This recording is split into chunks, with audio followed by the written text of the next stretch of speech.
En análisis de Nina Radio esta mañana vamos a conversar con Andrés Ortiz Lemos, un estudioso de la realidad social de nuestro país, de la realidad política. Él es también profesor de la Universidad Central y pues en esa condición vamos un poco a abordar los temas que han sido coyunturalmente más informativos durante estos últimos días, Andrés. Por ejemplo, el tema de una cierta inestabilidad política que se advierte en América Latina, con lo de Perú, por ejemplo, en donde ha habido reacciones ya a nivel latinoamericano, y otra reacción que también es política, pero porque Argentina y su aparato de justicia acaban de condenar a la vicepresidenta Cristina Kirchner. Se advierte claramente que bueno, también este círculo denominado progresista en América Latina tiene sus altibajos, y los altibajos más evidentes se advierten, por ejemplo, en ciertas evidencias sobre corrupción de aquellos gobiernos. ¿Cómo mirar este tema? Analizarlo de una manera objetiva desde el punto de vista de ecuatorianos, donde tampoco estamos tan estables que digamos, con estos factores que inciden en la inestabilidad política de nuestro subcontinente. Te saludamos y te presento a los oyentes de Nina Radio, El Poder de la Verdad de la Amazonía Ecuatoriana. Buenos días. Buenos días, Salomón. A ver, el socialismo del siglo XXI no es un proyecto democrático, no es un proyecto que busque fortalecer la estabilidad democrática ni la estabilidad política. En el caso peruano hemos visto a un presidente Castillo intentando librarse de ciertas acusaciones de corrupción, tratando de disolver el Congreso, imitando a otro ejercicio dictatorial que ya se dio en los noventas con Fujimori, de disolver el Congreso. En este caso, no tuvo el apoyo de sectores de fuerza como el ejército de Don Castillo y terminó mal parado, ¿no? De hecho, arrestado. Ese es un tema que se podría decir político, pero hay que tener un poco de cuidado sobre cuáles son los elementos políticos en este tema y cuáles son los elementos relativos a un tema no político. La corrupción no necesariamente es política, Salomón. Así es. El hecho de que alguien se ponga a llenarse los bolsillos, ¿no? No necesariamente tiene una connotación política, aunque lo pareciera. El hecho que un político cometa un delito no convierte esto en un acto político. Tal Así. vez llegó con hambre atrasada el señor Castillo y no necesariamente fue cauteloso, ¿no? Para cubrir algunos de sus actividades y pretende disolver el Congreso para salvarse de un juicio político en este sentido, termina mal parado, no termina fuera. En el caso de Cristina Fernández de Kirchner, ahí sí te puedo decir que no se trata de un tema político, Ujú. ¿no? Tenemos el caso de Cristina Kirchner, ¿no? Y antes, con el gobierno de su esposo, donde se dieron actos de corrupción bastante notorios, ¿no? Acuérdate que cuando hacen el allanamiento a la casa de Cristina Kirchner, encuentran autos de alta gama, varios autos de alta gama, se comprueba que tiene propiedades inmuebles en un número importante, hay filmaciones, ¿no? Donde el esposo de Cristina Kirchner, ¿no? Eh, Néstor Kirchner tenía cajas fuertes incluso, máquinas para contar dinero, eso era muy notorio. Aparte de todo el discurso político que tenían los Kirchner de una especie de peronismo, esta ala del peronismo de la extrema izquierda, ¿no? Acuérdate que el peronismo tiene varias alas. Incluso Carlos Menem se autodefinía como peronista, pero este peronismo identificado con la extrema izquierda, que hace apología del movimiento montonero, incluso de los setentas, ellos específicamente tienen una propuesta política, pero al mismo tiempo, bueno, una propuesta política no necesariamente la más efectiva, pero no es exactamente el tema por el que le meten a la cárcel, no es un tema político, perdón, por el que le condenan, no, muy probablemente no termine en la cárcel, ¿no? A la domiciliaria o se dan algunas apelaciones ahí. Pero el tema es básicamente un tema de corrupción, muy simple, ¿no? No necesariamente es una, no, de hecho, no se trata de un tema de persecución política, se trata de un tema legal. Muchas personas están hablando del dichoso lawfare, dicen que, como está de moda, ¿no? Decir que hay gobiernos que abusan de la facultad del Ejecutivo para influenciar en la función judicial. Y incluso se está hablando de eso, para el caso argentino, mira lo paradójico que es y lo ridículo que es eso, tomando en cuenta que ella es la vicepresidenta y que el presidente, ¿no? De Argentina es aliado directo de ella y de hecho le va a cubrir y le va a proteger. Entonces, en este sentido, lo que vemos es un ejercicio hasta cierto punto imparcial de la justicia argentina que termina con esta vicepresidenta ya con una sentencia. Mira qué interesante. Ahora, le salió barato a Cristina Kirchner. Acuérdate que tenemos este caso de este fiscal, ¿no? Nieman, que es, digamos, que se le encuentra con, que cometió suicidio supuestamente, pero que es un suicidio a todas luces muy sospechoso. Este era el fiscal que estaba investigando sobre el tema de los atentados de la AMIA, ¿no? Esta comunidad cultural argentina que sufrió un atentado por parte de fuerzas terroristas auspiciadas por el gobierno de Irán. Entonces, en algún contexto en el que se pretendía afianzar lazos con el gobierno de Irán, parece que por ahí se pudo haber metido mano con este fiscal. Y de eso todavía no se le ha procesado a Cristina Kirchner. Entonces, digamos que es como la puntita del iceberg lo que ha venido pasando en este caso, ¿no? Mira, qué interesante, ¿no? Estos presidentes del socialismo del siglo XXI, estos líderes del socialismo del siglo XXI, el presidente, el vicepresidente Glass, con una sentencia, con una temporada en la cárcel, ya sale con habeas corpus, pero sigue siendo, digamos, una persona que tiene que presentarse a la justicia, un presidente, el caso ecuatoriano, que tiene que estar exiliado, bueno, no exiliado, sino escapado, digamos, huido, en Bélgica, ¿no? Ahora está líder del socialismo del siglo XXI en Argentina, que ya tiene una sentencia, ahora Castillo, que ya está a buen recaudo después de haber intentado un golpe de Estado. Entonces hay que entender que este proyecto político, ahora sí hablemos de política, ahora sí hablemos de política. Este proyecto Sí. político del socialismo del siglo XXI no es democratizante tiende esta tendencia a meterse en problemas por temas de plata, así nomás. Ya, justamente a eso es lo que conducía el interrogante primero, ¿no? De que todo pretende devenir en político, ¿ya? Es decir, le condena por corrupción, pero aquí doña Paola Pavón, por ejemplo, le dice que le condenan porque es mujer, le condenan porque es la violencia contra las mujeres en el continente, y eso es lo mismo que dice, por ejemplo, a Castillo, que lo están sacando del poder porque es indígena y porque Sí. él representa a las clases menos favorecidas. Entonces, esa confusión es la que tiene que aclararse siempre, Andrés, por favor. Pero bueno, esta es una señora que tiene, ¿cuánto gana un presidente latinoamericano? ¿Cuánto gana un presidente? Digamos, $5,000 al mes, $6,000 al mes, $7,000 al mes, algo así, no, no más que eso, ¿no? Un poco más, no, pero no, no es mucho más que eso.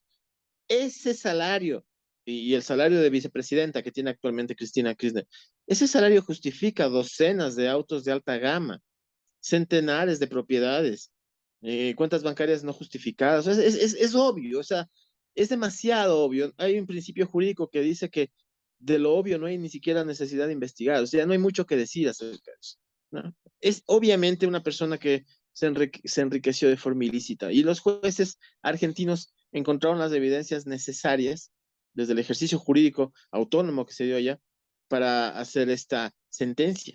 Pues ahí no hay nada, no tiene nada que ver el tema que sea mujer, por favor. O sea, esa banalización de ciertos discursos identitarios, esa banalización, decir, no, porque es mujer, me condenaron. Bueno, hay que tener mucho cuidado con eso. Existe la violencia hacia la mujer, cosa innegable, ¿no? Y es bienvenido que se generen opiniones e incluso políticas públicas o reacciones de la sociedad civil para confrontar este tipo de violencia hacia las mujeres.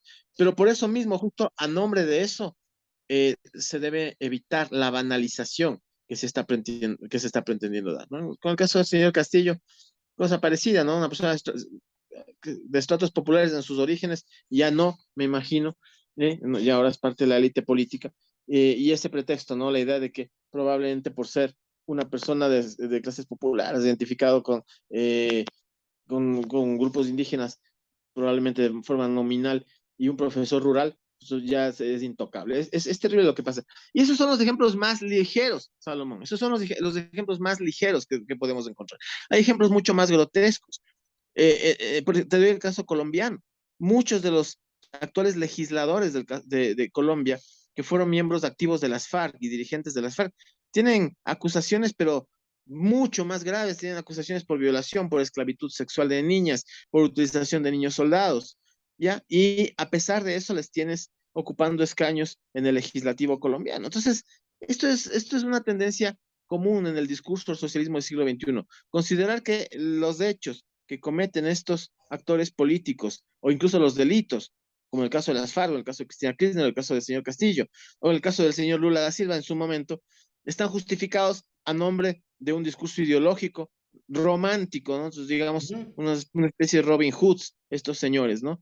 Que sobre la base de su ideología ya están redimidos sobre Ajá, cualquier, llamémosle, desliz. La misma cosa en el caso ecuatoriano, ¿no? ajá. Ya conocemos la historia.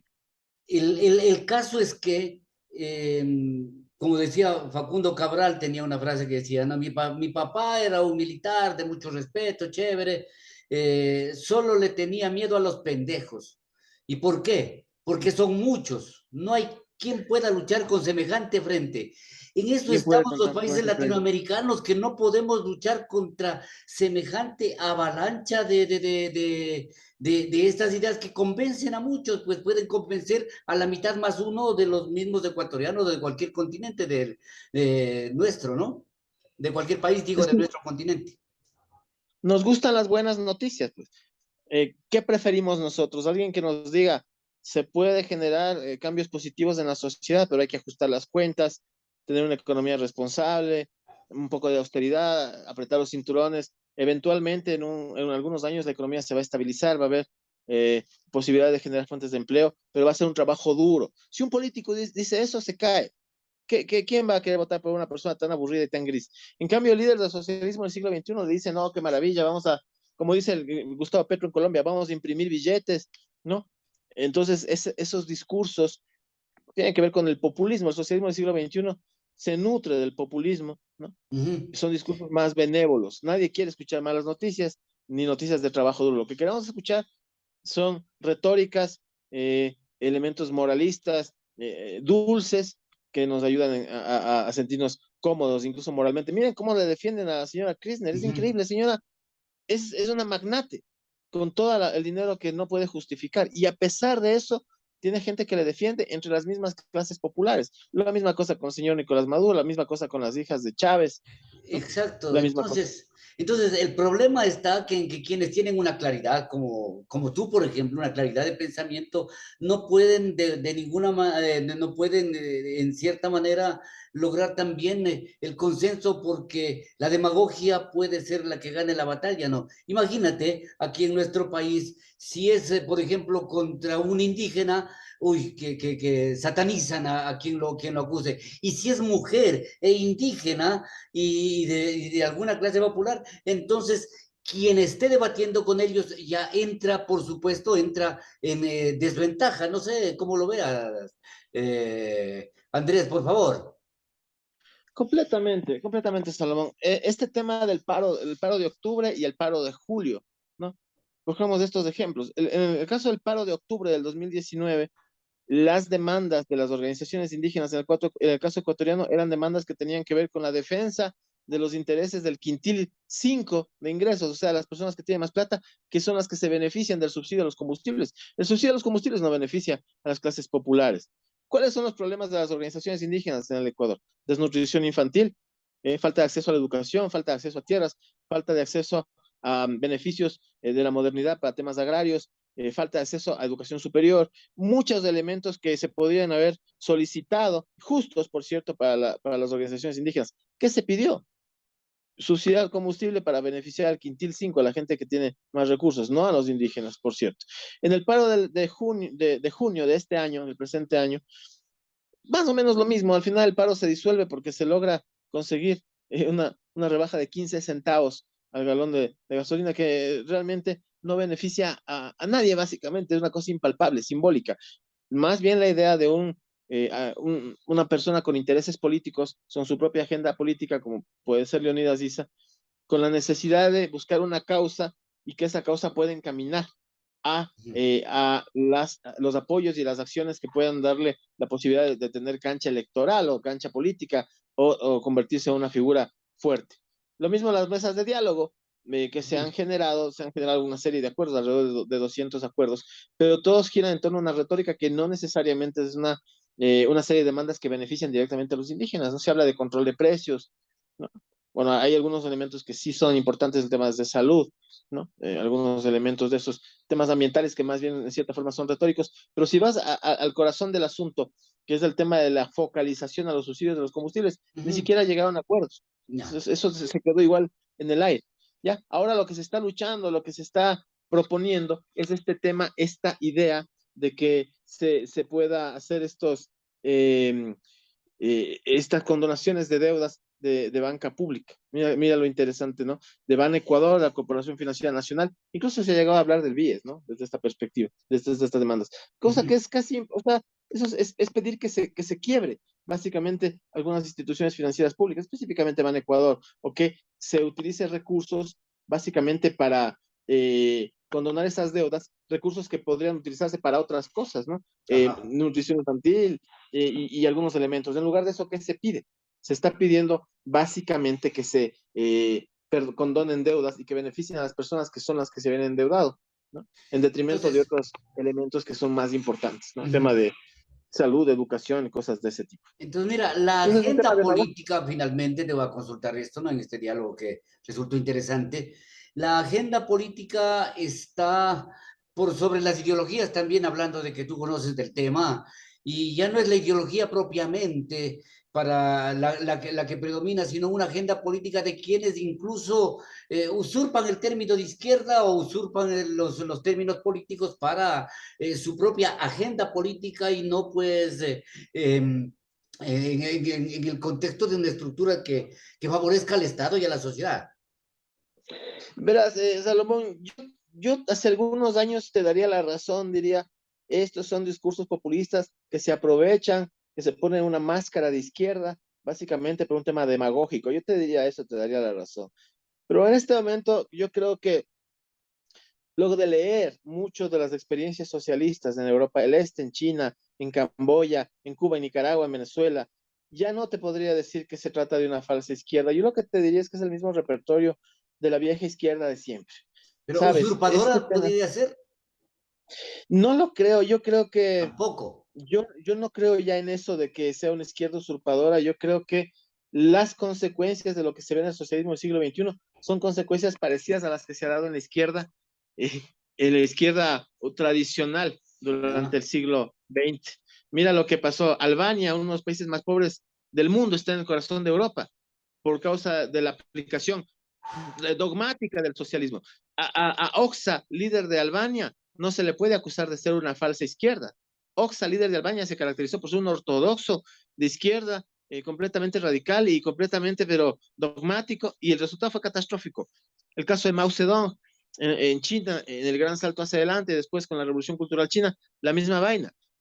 Fracasa precisamente porque aplican el modelo bien.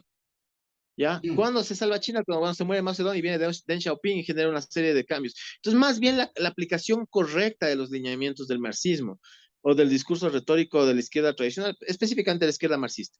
Ujú. Esa, esa, esa aplicación adecuada más bien ha sido la que tiene el problema. Yo no creería que se trata de una izquierda usurpadora, la izquierda del socialismo del siglo XXI. Yo te diría que más bien es una izquierda gramsciana, Ujú. desde una receta de Antonio Gramsci de la apropiación de las instituciones democráticas a través de una guerra de posiciones.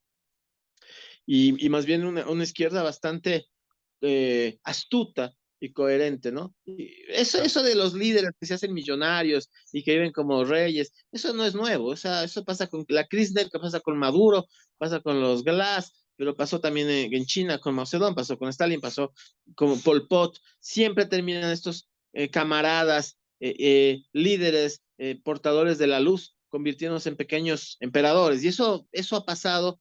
No conozco un solo caso de una aplicación de un discurso socialista, un discurso marxista que no haya terminado así. Yo no conozco ninguno. Ujú. Entonces, más bien lo que veo es una cosa cíclica con este caso del socialismo del siglo XXI.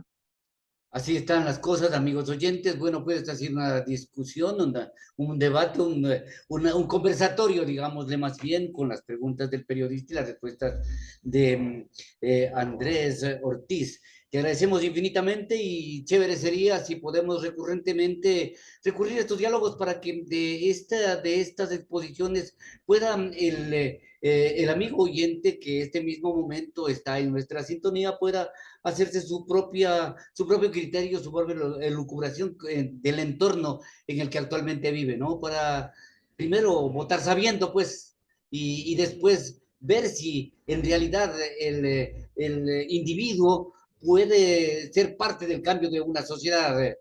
Andrés, te dejo con tus palabras finales. Bueno, gracias, Salomón.